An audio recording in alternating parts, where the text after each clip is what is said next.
तो जैसे कि पिछले वाली क्लासों में, पिछले 2 दिनों में हमने एजुकेशन और फिजिकल एजुकेशन में बातचीत की। एजुकेशन क्या है, फिजिकल एजुकेशन क्या है, और इन दोनों का आपस में कैसे रिलेशन है, एग्जाम पॉइंट ऑफ व्यू से कौन कौन से प्रश्न आ सकते हैं, ये हमने पिछले 2 दिनों में बात की। तो आज एक और वन मोस्ट इम्पोर्टेंट टॉपिक होता है, बल्कि एक पेपर होता है एमपीआर के बाद, बीपीआर में तो फिलोसफी ऑफ फिजिकल एजुकेशन, इसकी बात करेंगे। देखो, जब कोई आप एग्जाम की तैयारी करते हैं तो कौन से टॉपिक आपको अच्छे लगते हैं और कौन से टॉपिक आपको अच्छे नहीं लगते, इट डजेंट मैटर, ये मैटर नहीं करता।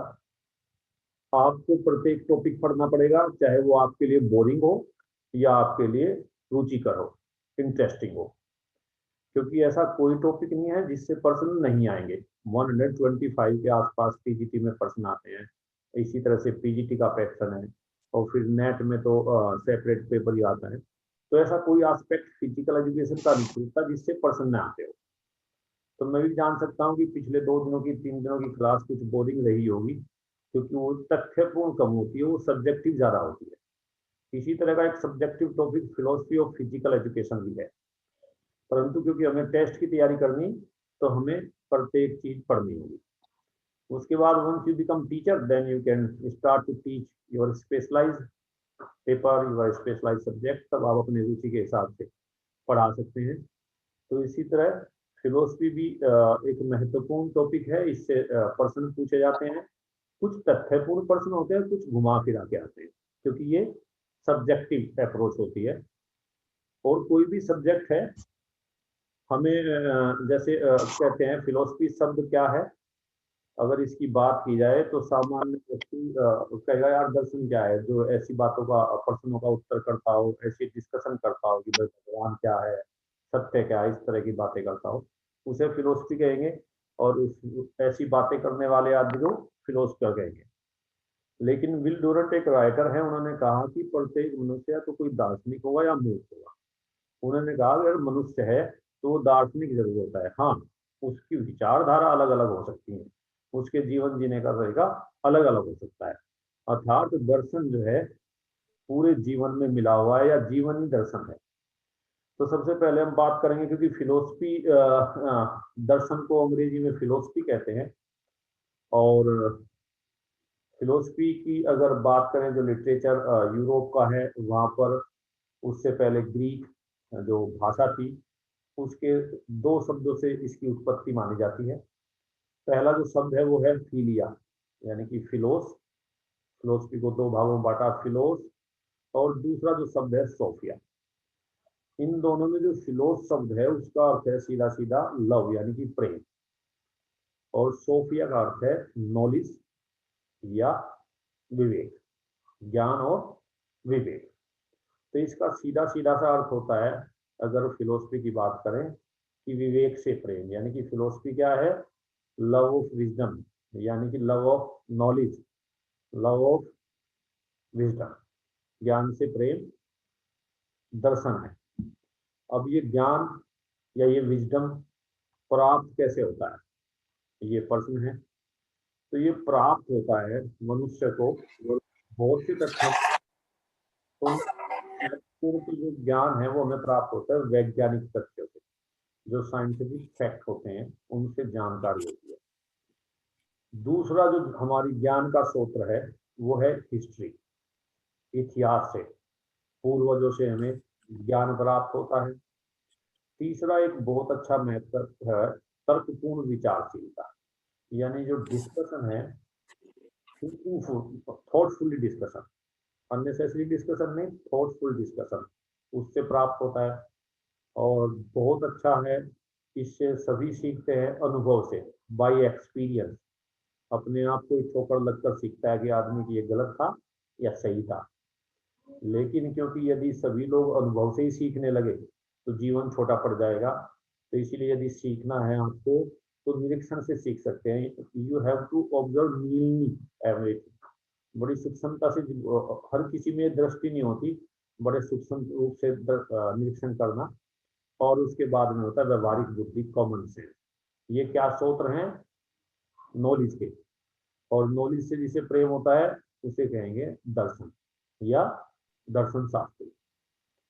तो यदि हम पीछे जाए प्री हिस्टोरिक, तो दर्शन शब्द का इस्तेमाल यानी इन कामों के लिए, जब हमें कुछ तथ्य प्राप्त हो, जानकारी हो, हम आस पास के बारे में कुछ जानना चाहते हो, सत्य भगवान के बारे में बात करते हो, तो ऐसा नहीं था कि इससे पूर्व में ऐसी बातें नहीं की जाती थी। तो पाइथागोरस जो कि एक मैथमेटिशियन थे, उन्होंने सबसे पहले इस प्रकार के प्रश्न या इस प्रकार की जानकारी जुटाने वाले विज्ञान या विषय के लिए दर्शन शब्द का इस्तेमाल किया। तो ये याद रहना चाहिए, एक याद करने लायक तथ्य है कि Pythagoras was person who used first time philosophy, word philosophy. अब दर्शन की बात करें यदि, तो सामान्य व्यक्ति तो दर्शन की बात कहता है कि भाई उसमें ऐसा विषय जिसमें हम जो है सत्य की खोज करते हैं, आत्मा परमात्मा के बारे में बात करते हैं, ऐसे ज्ञान के, ऐसे ट्राइबल क्वेश्चंस का उत्तर प्राप्त करना चाहते हैं जो बहुत कठिन है, नीरस है। परंतु यदि साहित्यिक दृष्टि से देखें तो दर्शन क्या है?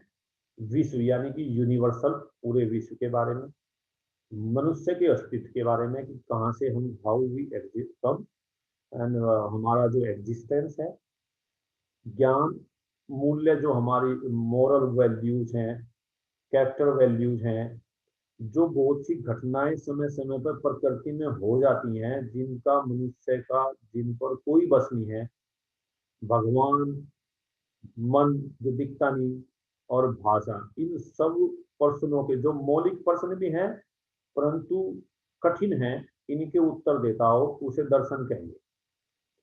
तो दर्शन को दो अर्थों में लिया जाता है, एक व्यापक अर्थ और एक इसका संकुचित अर्थ। तो संकुचित अर्थ क्या है? संकुचित अर्थ वो, जब हम केवल दर्शन को यह मानते हैं कि दर्शन तो ऐसे गंभीर विषयों के बारे में चर्चा करता है जिसका सामान्य मनुष्य से कोई लेना देना नहीं, जैसे सत्य क्या है, भगवान क्या है, मृत्यु क्या है, जीवन क्या है। तो ये क्या होता है? दर्शन का संकुचित अर्थ होता है। दर्शन का व्यापक अर्थ क्या है? जब वो इन गंभीर विषयों और प्रश्नों के उत्तर के साथ साथ जो मनुष्य के जीवन में आने वाली समस्याएं हैं उनका भी तर्कपूर्ण ढंग से, विवेकशील ढंग से उत्तर प्राप्त करने का प्रयास करता हो, तो वो क्या है? दर्शन का व्यापक अर्थ है। अब दर्शन को अगर देखा जाए, दर्शन के क्षेत्र को देखा जाए, तो दर्शन को क्वीन ऑफ साइंस कहा जाता है, विज्ञान की रानी। क्यों? क्योंकि ये जो सभी विषय हैं, चाहे वो हिस्ट्री हो, सोशोलॉजी हो, साइकोलॉजी हो, और कोई मैथ हो, साइंस हो, उन सभी का एक विषय के रूप में अध्ययन करता है। क्योंकि हम कला के दर्शन से लेकर के, चाहे वो शिक्षा का दर्शन हो, इतिहास का दर्शन हो, विज्ञान का, भाई इन विषयों की जरूरत क्यों, इनका लाभ क्या, इनसे हमें क्या प्राप्त होगा, वो प्रत्येक विषय के बारे में सोचता है। इसीलिए इस विषय को यानी फिलोसफी को क्वीन ऑफ द साइंस भी कहा जाता है। जॉन स्टुअर्ट मिल, जैसे मैंने पूर्व में बताया था, उन्होंने कहा था कि प्रत्येक मनुष्य या तो तत्वज्ञानी है, मतलब दार्शनिक है, अथवा एक मूर्ख है। तो यानी कि अगर मनुष्य है तो वो दार्शनिक है, और एक मूर्ख का मतलब पशु, दो पाए पशु। यहाँ जॉन स्टुअर्ट मिल कहना चाहते हैं कि अगर कोई सोचता नहीं है, विवेकशील नहीं है, अपने चारों ओर के प्रति सजग नहीं है, तो उसे मूर्ख या एक जानवर की संज्ञा दी जॉन स्टुअर्ट मिल ने। और शेष को, जो विवेकशील है और अपने वातावरण के प्रति चिंतनशील है, सक्रिय है, उसे ही मनुष्य माना। विल डोरंट 1938 है, इन्होंने फिलोसफी को डिफाइन करते हुए कहा कि every science begin as philosophy. जितना भी विज्ञान है, जो भी विज्ञान है, फिलोसफी से शुरू होता है, दर्शन से, एंड एज आर्ट, और एक उसका अंत जो होता है कला के रूप में होता है। Once you get mastery on that subject, तो वो आपके लिए कला हो जाएगी। It arises in hypothesis. दर्शन क्या है? कल्पना में, पहले कल्पना होता है, काल्पनिक, जो प्रश्न होते हैं वे काल्पनिक होते हैं। And flows in the achievement, और बाद में इसकी निष्पत्ति कहाँ होती है? उपलब्धि के रूप में उत्पत्ति होती है। यानी ऐसे प्रश्न जिनके उत्तर काल्पनिक होते हैं, परंतु अंत कहाँ जाता है? जब हमें उनका उत्तर प्राप्त हो जाता है। विक्टर मायर ह्यूगो बहुत बड़े दार्शनिक हुए, फ्रांस के हैं ये दार्शनिक। इन्होंने लिखा कि दर्शन विचार की सूक्ष्मदर्शी है, यानी कि थॉट की माइक्रोस्कोपिक है। सब कोई इससे भागने की इच्छा रखते हैं। अर्थात आप भी देखते हैं, सामान्य मनुष्य ज्यादा विचारशील नहीं होना चाहता, क्योंकि विचार होने से सरदर्द बढ़ता है। तो हर कोई इससे भागने की इच्छा रखता है, लेकिन इससे कुछ भी नहीं बचता इससे कोई। अर्थात दर्शन जो है, philosophy include each and every aspect of knowledge. इसीलिए उन्होंने कहा philosophy is the microscope of thought. तो ये आपको याद करने लायक तथ्य है कि who state that philosophy is the microscope of thought, means Victor Marie Hugo. तो इसीलिए यदि आप ये सोचें कि फिजिकल एजुकेशन में फिलोसफी का क्या मतलब है, अर्थात फिजिकल एजुकेशन की भी अपनी फिलोसफी होनी चाहिए, हम इससे बच नहीं सकते। और बिना फिजिकल एजुकेशन की फिलोसफी के हम इस क्षेत्र में और समाज के लिए फिजिकल एजुकेशन टीचर्स और बीइंग स्टूडेंट हमारी रिस्पॉन्सिबिलिटी है, हम उसको पूरा नहीं कर पाएंगे। Everything desire to flee from it, भागना हर कोई चाहता है इससे, बट नथिंग इस्केप इट, इससे बच कोई नहीं सकता। कांट, ये भी एक अच्छे फिलोसफर हुए हैं। इन्होंने कहा philosophy is the science and criticism of cognition. Cognition stand for knowledge, यानी ज्ञान। कॉग्निशन का कहाँ से रेफर करता है? मस्तिष्क से, अर्थात ज्ञान से। तो उन्होंने कहा कि फिलोसफी जो है ना, ज्ञान किया विज्ञान भी है और आलोचना भी। इसको नहीं मानता, हर एक चीज की आलोचना, तर्क वितर्क और विवेकशील निर्णय लेता है प्रत्येक वस्तु से। तो philosophy is the science of criticism of combination. इन परिभाषाओं से देखें तो हम दर्शन शास्त्र को एक ऐसा विज्ञान मान सकते हैं जो मानव जीवन, यानी कि मनुष्य, और हम बार बार बात कर रहे हैं कि अपनी सराउंडिंग अर्थात प्रकृति की वास्तविकता को जानने समझने का प्रयास करता हो और मनुष्य की जिज्ञासाओं को शांत करता हो। तो यानी कि मनुष्य की एक पहचान और दर्शन में आई, जो जिज्ञासु हो। अगर कोई जिज्ञासु नहीं है, जानने वाला नहीं है, आपने बंद कर दिया है, तो दर्शन के हिसाब से आप पशु हैं। तो दर्शन कैसा शास्त्र है, कैसा विज्ञान है? जो जीवन, मनुष्य के जीवन और प्रकृति की वास्तविकता को जानने का समझने का प्रयास करता हो और मनुष्य की जिज्ञासा को शांत करता हो, दर्शन कहलाते हैं। अब बात करते हैं, क्योंकि जब दर्शन की हुई, दर्शन के ब्रीफ डिस्कशन के बाद आता है कि फिजिकल एजुकेशन की फिलोसफी कैसी होनी चाहिए। भाई, यदि हम प्राचीन साहित्य में देखें, जो ओल्ड लिटरेचर है, only three main philosophical stream are idealism, realism and naturalism। तो प्राचीन साहित्य में देखें तो केवल तीन ब्रांचेज थी। आइडियलिज्म का मतलब आदर्शवाद, रियलिज्म का मतलब यथार्थवाद और नेचुरलिज्म का मतलब प्राकृतिकवाद। लेकिन फिर क्या हुआ? इन सब दर्शनों को समझने से पहले sir good evening. Good evening बच्चे, गुड इवनिंग। नहीं हमने नहीं। तो इन दर्शनों को समझने से पहले हमें क्या करना पड़ेगा? पारंपरिक और शैक्षिक दर्शनों को समझने से पहले हमें दर्शन के विभिन्न तत्वों, ये कौन से दर्शन थे? दर्शन की तीन शाखाएं थी, आइडियलिज्म, रियलिज्म और नेचुरलिज्म। लेकिन इनको समझने से पहले दर्शन के कुछ तत्व होते हैं, कुछ एलिमेंट्स होते हैं, उनको जानना जरूरी है।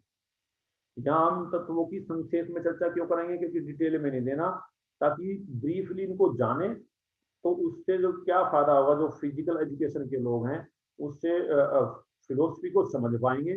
और फिर हमारी ड्यूटी सोसाइटी के प्रति क्या है, और फिजिकल एजुकेशन का कैरिकुलम, उसकी ड्यूटीज और उसके जो कार्यक्रम है वो कैसे होने चाहिए, वो हम समझ पाएंगे।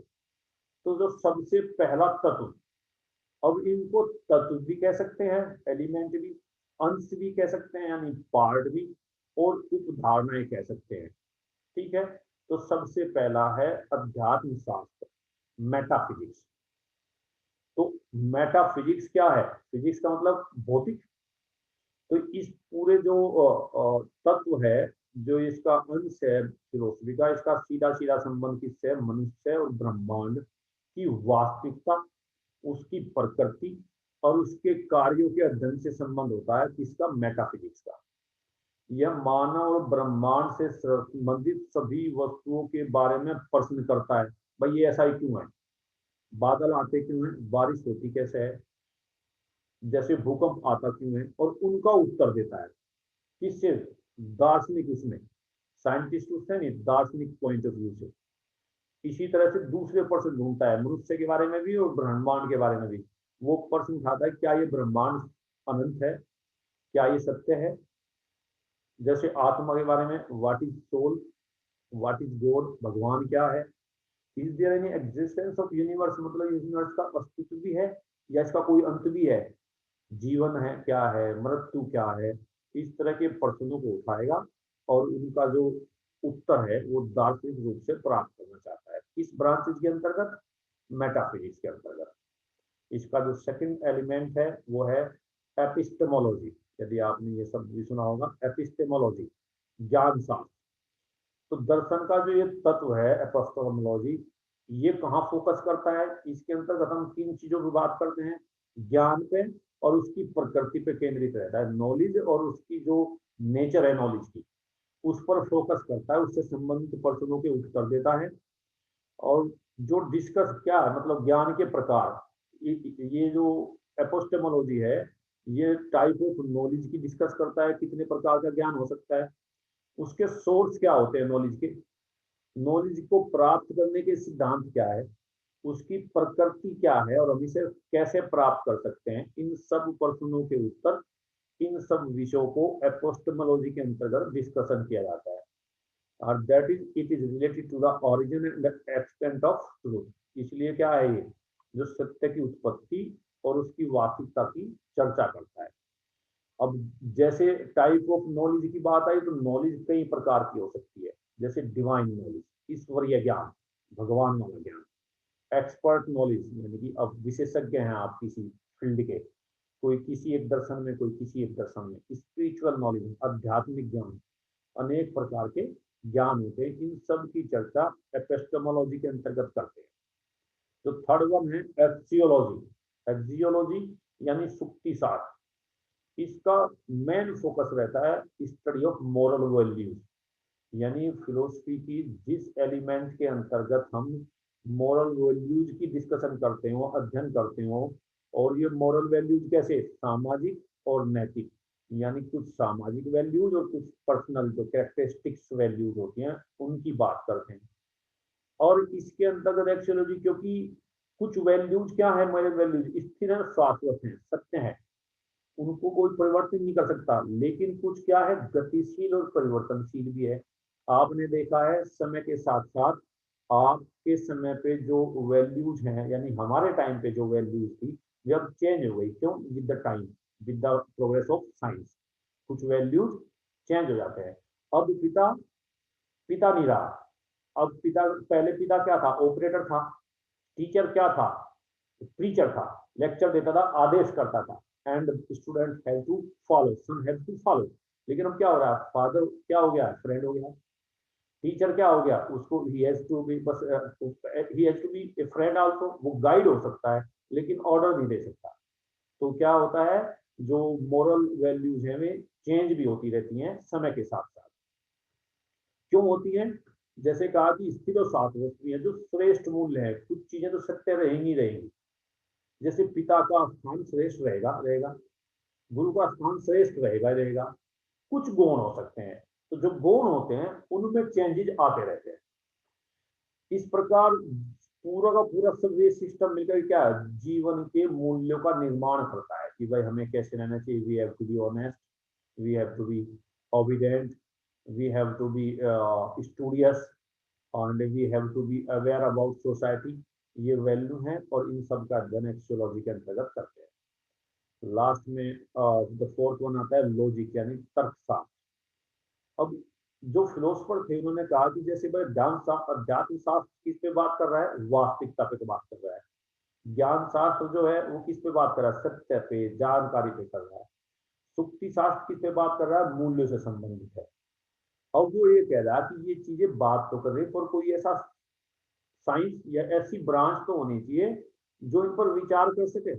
यानी कि ये नहीं कि जो इन्होंने कह दिया या हमारे इंसेस्टर ने कहा या जिसने भी लिखा उसको एज इट इज स्वीकार कर ले। तो जो लॉजिक फिलोसफी है, लॉजिक पार्ट है फिलोसफी का, वो क्या करता है, तार्किक दृष्टिकोण से उन प्रश्नों का अध्ययन करता है। In this part of philosophy reasoning यानी कि तर्क, तर्क वितर्क, गिविंग एविडेंस, एडवाइस यानी सुझाव देना। और सुझाव कैसे, थिंकिंग रैशनली, विवेकपूर्ण सुझाव। ऐसे नहीं विचार करना कि बस जो अपने मन में आ, विवेकशील होना चाहिए कि उसका लाभ और हानि अपने और समाज के लिए क्या हो। Thinking rationally, judging based on it, और उसके आधार पर निर्णय लेना। ये सब किसके अंतर्गत आता है, लॉजिक जो एलिमेंट है फिलोसफी का, उसके अंतर्गत आता है। और इसमें सबसे मुख्य फोकस दिया जाता है डिस्कशन और रैशनल थॉट पर दिया जाता है। वो ये कहते हैं चर्चा और विवेकपूर्ण विचार के आधार पर ही हम यथार्थ को जान पाएंगे, यथार्थता से अवगत हो पाएंगे। लास्ट है टू, नीति शास्त्र, इथिक्स। ये वास्तव में क्या है, सुक्ति शास्त्र का भाग है। इसके अंतर्गत हम क्या सीखते हैं, एथिक्स से आपको पता भाई एथिक्स होने चाहिए कुछ ना कुछ, यानी कि नैतिकता, सदाचार, चारित्रिक स्वीकार्यता व अस्वीकार्यता, सद्व्यवहार, ये सब किसके अंतर्गत आते हैं, ethics, the part of philosophy. और इसका उद्देश्य क्या रहेगा एथिक्स का, कि मनुष्य को पशुता से ऊपर उठाना। यानी कि यदि किसी के एथिक्स ही नहीं है, उसका आचरण, उसकी नैतिकता, उसका चरित्र पशुओं से अलग नहीं है, तो फिर क्या रहा, उसको मनुष्य नहीं कहा जाएगा। तो इथिक्स क्या करता है, मनुष्य को मनुष्य बनाता है, उसे एक सभ्य समाज का सभ्य प्राणी बनाने का प्रयास करता है। वो इथिक्स साइंस क्या करती है, मनुष्य को बताती है what is fair and what is unfair, गलत क्या है, सही क्या है, what the difference between the provided to us by ethics. तो इस गलत और सही का जो निर्णय है वो कौन सी ब्रांच देती है हमें, एथिक्स देती है। और लास्ट होता है एस्थेटिक्स। तो यानी कि ये जो मेटाफिजिक्स से लेके एस्थेटिक तक सोचे, अगर आप देखें मीनली, तो ये पर्सन की क्वालिटी है कि एक व्यक्ति होने के लिए आप में फिलोसफी के ये फैक्ट होने चाहिए, आप में एस्थेटिक सेंस भी होनी चाहिए। ये भी सुक्ति शास्त्र का एक भाग है। इसके अंतर्गत क्या है, प्राकृतिक सौंदर्य और कलाओं में विद्वान सौंदर्य को परखने और उनकी व्याख्या करने के सिद्धांतों मानदंडों का अध्ययन आता है। जैसे चित्र क्या है, पेंटिंग्स, भित्तिया, रीफ्स, संगीत, म्यूजिक, नाटक, ड्रामा, नृत्य, डांस, इन सब कलाओं को परखना, उनकी व्याख्या करना, उनको प्रशंसा करना आना चाहिए। कुछ पर्सनैलिटी ऐसी होती है, उनके सामने कुछ भी सुंदर चीज रखो, वो प्रत्येक समय नकारात्मक उत्तर देंगे। उन्हें किसी चीज में खूबसूरती, अच्छाई और दूसरों के लिए प्रेज करना तो आता ही नहीं। एस्थेटिक सेंस कहती है कि एक अच्छी पर्सनैलिटी का भाग एस्थेटिक सेंस भी होना चाहिए, यानी अच्छी को अच्छा कहा जाए। अगर फिजिकल एजुकेशन में देखें तो एस्थेटिक्स कहाँ कहाँ आता है, किन किन चीजों में आता है, जिम्नास्टिक, सारे की सारी कला है, एक आर्ट है, बॉडी को इस तरह से ट्विस्ट कर देना। सिंक्रोनाइज स्विमिंग, ये भी आर्ट है। पोल वॉल्ट है, ये भी आर्ट है। इसमें कहाँ है पावर, में बॉक्सिंग क्या है, पावरफुल है, आर्ट कम है। लेकिन उसमें क्या है, जिम्नास्टिक में, पोल वॉल्ट में, इनमें एस्थेटिक सेंस है। तो ये एलिमेंट्स थे फिलोसफी के, जिनका आगे फिर हम, ये आपको कंफ्यूज नहीं करना, मिंगल अपनी होना, एलिमेंट होना और उनकी धाराएं होना, दोनों अलग अलग हैं। धाराएं कौन सी हैं, आइडियलिज्म, नेचुरलिज्म एंड रियलिज्म। लेकिन ये क्या है, कंपोनेंट कहो या उनके एलिमेंट्स कहो।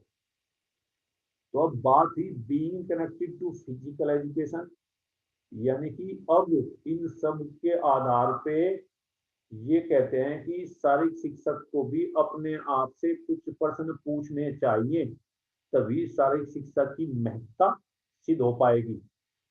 कौन कौन से प्रश्न पूछने चाहिए, from the point of view of philosophy, what is the importance of physical education in society today. ये प्रश्न पूछने चाहिए। जब इनका उत्तर प्राप्त होगा तभी आप कुछ अच्छा कर पाएंगे, समाज के लिए भी और अपने लिए भी। What to do today's student need, क्योंकि समाज बदलता रहता है, प्राचीन समय में और अब में अंतर आ चुका है, तो ये देखना है कि स्टूडेंट्स की नीड क्या है और हम उनके लिए क्या कर सकते हैं।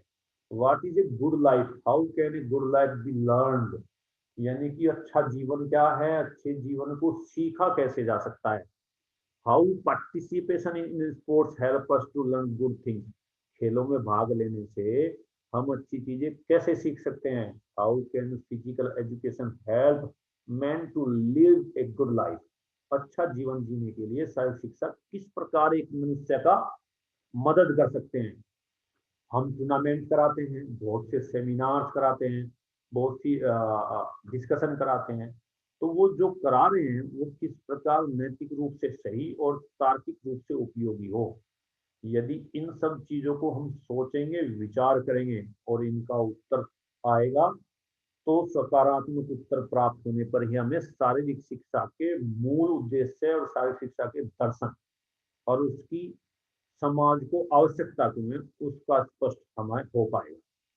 तो बर्ट्रेड रसेल 1992 ने अपनी पुस्तक the problem of philosophy, so that you have to write down this book also, then who write the problem of philosophy, Bertrand Russell. इन्होंने कहा शिक्षा और अच्छे जीवन की विशेषताएं लिखते हुए कहा कि चेतना, संवेदनशीलता, साहस, बुद्धि और प्रेम अच्छे जीवन के लिए अनिवार्य है। तो फिलोसफी क्या है, वो अच्छे जीवन को डिफाइन करती है। उसका सब प्रत्येक साइंस का फिलोसफी के हिसाब से क्या है, जो भी हम कर रहे हैं भाई उनका अल्टीमेट एम क्या है, जीवन अच्छा होना चाहिए। अगर फिर वहां से बात करें योग और दूसरे दर्शन की ऊपर की, यानी कि दर्शन के नैरो मीनिंग की, तो आत्मा के परमात्मा से मिलन सत्य की खोज हो सकती है। लेकिन अगर नीचे देखें एजुकेशन बेस्ड पे, तो वो कह रहा है कि अल्टीमेट एम होता है अच्छा जीवन जीना। तो इसीलिए बर्टल रिसेंट कह रहा है द प्रॉब्लम फिलोसफी में कह रहा है कि शिक्षा और अच्छे जीवन की विशेषताएं क्या होनी चाहिए, चेतना हो, अलर्टनेस हो, संवेदनशीलता हो अपने इन्वायरमेंट के प्रति, अपने आसपास के समाज के प्रति, क्रेज हो उसके अंदर, इंटेलेक्चुअल हो वो, और लव हो, प्रेम हो, सहानुभूति हो। अगर ये सब चीजें हैं तो उसका मतलब उस मनुष्य का जीवन अच्छा है। ठीक इसी प्रकार हैरी एस ब्रोडी है, इन्होंने 1966 में अपनी एक पुस्तक लिखी गुड लाइफ। तो उस गुड लाइफ में इन्होंने अच्छे जीवन की 3 विशेषताएं बताई। पहला क्या लिखा, first in which there is happiness and there is less amount of disease, poverty and complexity, यानी कि खुशी हो जीवन में और कम कौन कौन सी हो, जटिलताएं, गरीबी और बीमारियां कम हो, पहली शर्त है अच्छे जीवन की। तो यहाँ हम कहाँ कोरिलेट करते जा रहे हैं, फिजिकल एजुकेशन की इंपॉर्टेंस क्या है, क्यों जरूरत है फिजिकल एजुकेशन की, वो किस प्रकार अच्छे जीवन में सहयोग देगी, और फिजिकल एजुकेशन की फिलोसफी होनी क्या चाहिए। तो पहला कंडीशन रखा अच्छे जीवन की उन्होंने कि खुशियां हो और ये 3 चीजें कम हो। दूसरी जो उन्होंने लिखी, कंटेनिंग कंटेनिंग प्रोटेक्टिव अकोमोडेशन, बढ़िया सा आवास हो, सुरक्षित आवास हो, इमोशनल सिक्योरिटी हो, भावनात्मक सुरक्षा हो, एंड गुड अंडरस्टैंडिंग आपस की, परिवार समाज में अच्छी समझ हो।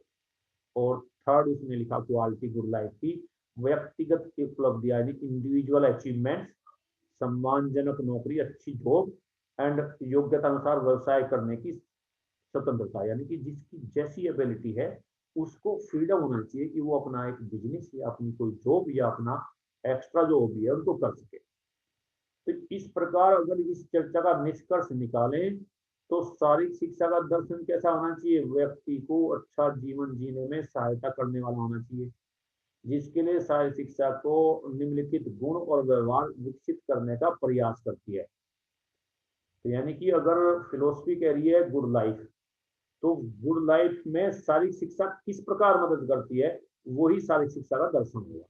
कौन कौन से गुण विकसित करने का प्रयास करती है, लाइव ए गुड लाइफ, शारीरिक शिक्षा नो डाउट अच्छा जीवन जीने में मदद करती है। कैसे, डेवलपिंग बाई सच क्वालिटी, और कौन सी क्वालिटी डेवलप करती है फिजिकल एजुकेशन, फिजिकल एबिलिटी, पहले तो शारीरिक क्षमताएं, ऑनेस्टी ईमानदारी, ब्रेवरी बहादुरी, ग्रेजुएशन समर्पण भावना, क्रेज बहादुरी यानी साहस, कैरेक्टर फिटनेस चारित्रिक दृढ़ता, इमोशनल सेंसिटिविटी इमोशनल को कंट्रोल करना सीखता है और एक्सप्रेशन भी सीखता है, स्पिरिट ऑफ कोऑपरेशन सहयोग करना सहयोग लेना सीखता है, एंड लीडरशिप। तो अच्छे जीवन में गुड लाइफ में फिजिकल एजुकेशन ये क्वालिटीज डेवलप करके डायरेक्टली कंट्रीब्यूशन करती है। थिंकिंग बिकम एन इम्परेटिव यानी कि अनिवार्य भाग होना चाहिए सोचना। whatever you have to do जो भी तुम्हें करना है do thoughtfully। फिजिकल एजुकेशन की फिलोसफी कहती है कि जो भी करना है सोच विचार कर करे, यानी विचारशीलता अनिवार्य है। आप कोई कार्यक्रम करना चाह रहे हैं तो क्यों करना चाह रहे हैं, वो किस प्रकार से। आप स्पोर्ट्स पर्सन है, कुछ ऐसी ट्रेनिंग है, जैसे उसके भी एथिक्स होते हैं। इसीलिए क्या हुआ, जो अनएथिकल होते हैं, जैसे डोपिंग क्यों बैन हुई, क्योंकि वो अनएथिकल एक्शन है। इसी तरह से जो रेसिज्म है उस पर बैन लगाया, कोई भी ऐसा शब्द नहीं निकालेगा क्योंकि वो अनएथिकल है। तो जो भी आप कर रहे हैं वो विवेकशील हो, विचार करो।